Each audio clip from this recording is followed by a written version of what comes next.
Hello everyone and welcome back to English Pod. My name is Marco. My name is Catherine, and today we're talking about things at the office. That's right. We are at the office, but this time we are going to ask our boss or manager for a raise. All right, so what is this word raise? Let's take a look at it in today's vocabulary preview. Vocabulary preview. All right, so we're going to ask for a raise. So if you are at your office and you talk to your boss and you say, I want a raise, what does that mean? That means I want more money. Okay, so I want a raise or increase in my salary. That's right. So a raise is a thing that you ask for. And in this case, a raise means that you already work at the company, you already have a salary, and you want some more money each month. Okay, so that's what we're going to be talking about today. Let's listen to this dialogue.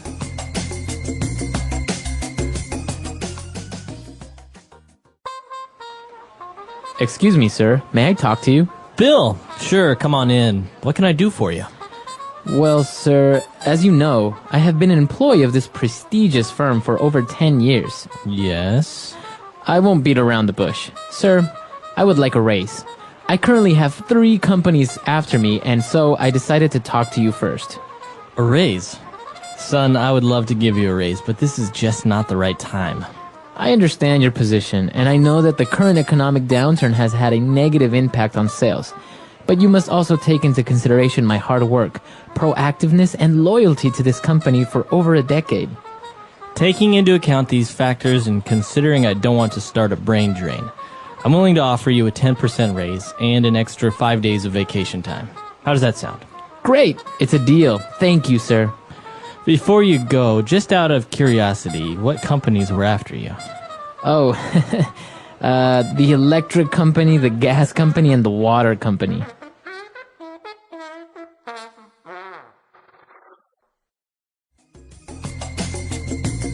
All right, we're back. So now, why don't we take a look at language takeaway? Language takeaway. So the conversation we just heard is a conversation between a manager or a boss and the employee. And the employee says, listen, I need to talk to you about something. I have been an employee of this prestigious firm for over 10 years. So prestigious is our first word. Okay. Prestigious is an adjective, right? That's right. And it means very respected, very well known. Esteemed. That's right. So something that is prestigious has a good reputation. Like, for example, some universities, like you hear all the time about American universities like Harvard or Yale, which are considered to be prestigious universities. Or the Nobel Peace Prize is a very prestigious award. Okay, so it's an adjective to describe something that's respectable, well-known, or esteemed, as you said. Exactly. All right, and what's our next word? Our next one is not so happy. This is what we've been experiencing in the global economy this last year or two. It's called an economic downturn. All right, so an economic downturn is something negative, as you said. So it means that the economy is not doing very well. Right, so economy, economic, you know what this means. But in this case, downturn is the key part of this phrase, to slow down or to decrease. So a downturn is a time when less people are making money and less money overall is being earned. Okay, so an economic downturn. Very good. Why don't we move on to our next word, which is negative impact. So the thing working here is the economic downturn, and it has had a negative impact on our sales, on this company's sales. So a negative impact, as you know from the first word, is not a good thing. Right. It's an effect, right? That's right. An effect, but that's negative, so it's not a good effect. So I could say that, Marco, being late has had a negative impact on your work lately. Okay. Or the opposite now. What if something is a good effect on something? So, Marco, your hard work has had a really positive impact on this company lately. All right, good. So you can use it negative impact or a positive impact. All right. Right. So impact, again, is just the effect that something has on something else. And, well, the boss said that he agrees to give him a raise because, in part, he didn't want to start a brain drain. What's that? Oh, this is a very common phrase you hear about countries. They have a brain drain, or they want to avoid a brain drain. A drain is the part of a sink or a bathtub where the water goes down. Okay. It goes away. And so brain drain means all the brains or intelligent people or educated people leave a country and go to another country. Or in this case, leave a company and go to another company. All right. So for example, if all the employees at Apple, maybe they start to quit, or they start to move jobs and start to work for maybe Microsoft or Google, that's a brain drain, right? That's right, because you're talking about a large number of people. Maybe they're all unhappy because they say that working at Apple's not very nice. So they all leave and go to this other company. The same is true with countries. You can have very, very well-educated people who, when they stop studying, they want jobs, they all look somewhere else. They go to America or Mexico or England. Okay. And so that's called a brain drain because they all go away. Okay.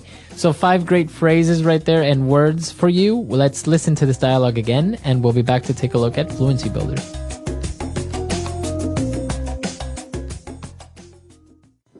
Excuse me, sir. May I talk to you? Bill, sure, come on in. What can I do for you? Well, sir, as you know, I have been an employee of this prestigious firm for over 10 years. Yes?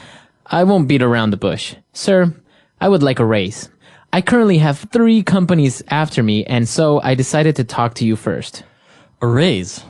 Son, I would love to give you a raise, but this is just not the right time. I understand your position, and I know that the current economic downturn has had a negative impact on sales. But you must also take into consideration my hard work, proactiveness, and loyalty to this company for over a decade. Taking into account these factors and considering I don't want to start a brain drain, I'm willing to offer you a 10% raise and an extra 5 days of vacation time. How does that sound? Great! It's a deal. Thank you, sir. Before you go, just out of curiosity, what companies were after you? Oh, the electric company, the gas company, and the water company. This first phrase in today's Fluency Builder is one of my favorites. It's something that we say often when we're having a conversation, and we want the other person to just tell us what they're talking about. All right, so the guy said, you know what? I'm not going to beat around the bush. Or you could also say, please don't beat around the bush. Okay. So I'm not sure where this phrase comes from, but it means please be direct, or I'm going to be direct. I will not wait any longer to tell you what I'm talking about. So if somebody is beating around the bush, that means they are not being direct. They're not telling you something immediately. It's, like when a person is trying to think, but, has a hard time, and they're really trying to explain something, but, it's just, well, you know what I'm talking about. It's like that time with that thing where he did that. Okay, this is really annoying. I know. It's called beating around the bush because you just don't say what you're thinking. Right, exactly. So you don't say something directly. Now, our next phrase is to take into consideration. Take something into consideration. Well, this is something that the young man brings up when he's asking for a raise. He says, you should take into consideration all of these great things I do. This means when you make your decision, I want you to think about these things. So consideration means you're thinking when you're trying to make a decision. To consider. Mm-hmm. All right, so to take something into consideration, or you can just say to consider.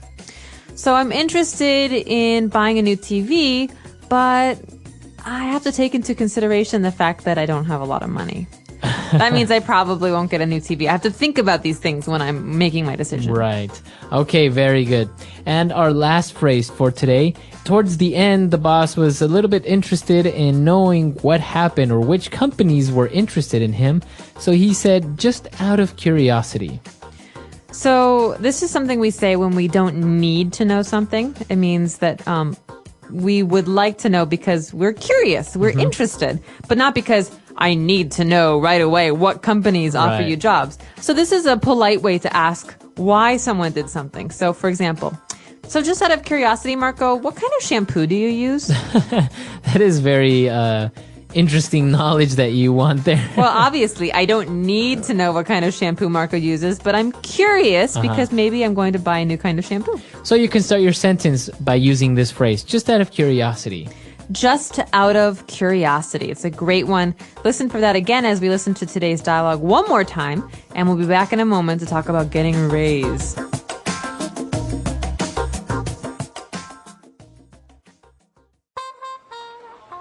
Excuse me, sir. May I talk to you? Bill, sure, come on in. What can I do for you?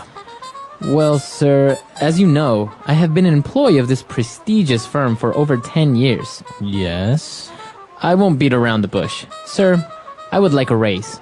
I currently have 3 companies after me, and so I decided to talk to you first. A raise? Son, I would love to give you a raise, but this is just not the right time. I understand your position, and I know that the current economic downturn has had a negative impact on sales.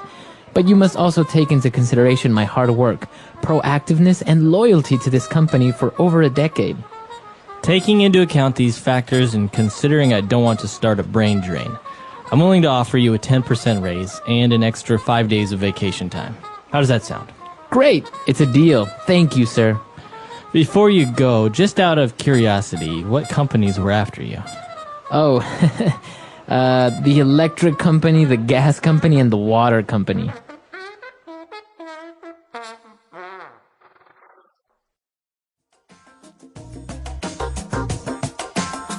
All right, we're back. So interesting enough, he needed a raise not because 3 companies wanted to hire him, but because he needed to pay his bills.